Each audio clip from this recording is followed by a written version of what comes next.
At last it was quiet and calm. At last Mary and Joseph could retire to a spot in the straw to sleep. When they lay down, it didn't take long for their weary bodies to fall asleep. But no sooner had the parents fallen asleep than the baby woke up.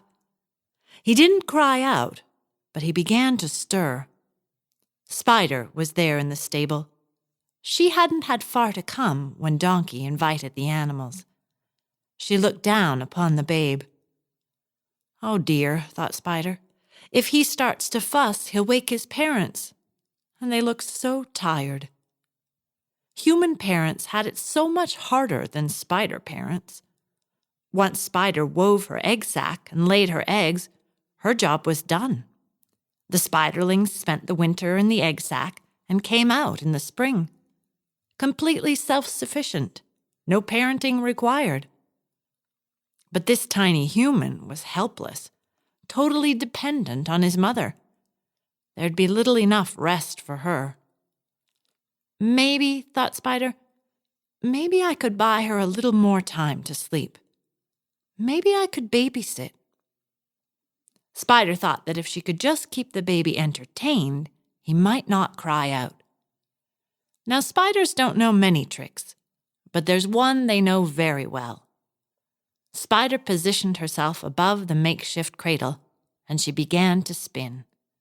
Back and forth, up and down, to and fro, and the baby stared up, watching the spider's movements, mesmerized. He watched as Spider's web took shape, and he never did cry.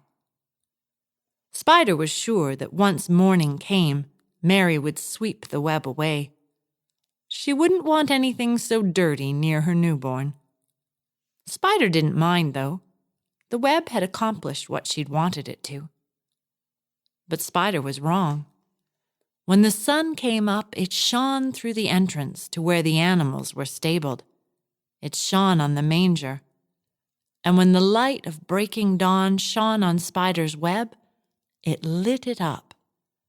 The web sparkled in the sunlight. Mary looked at it and gasped, "How lovely! It shines just like the star did last night.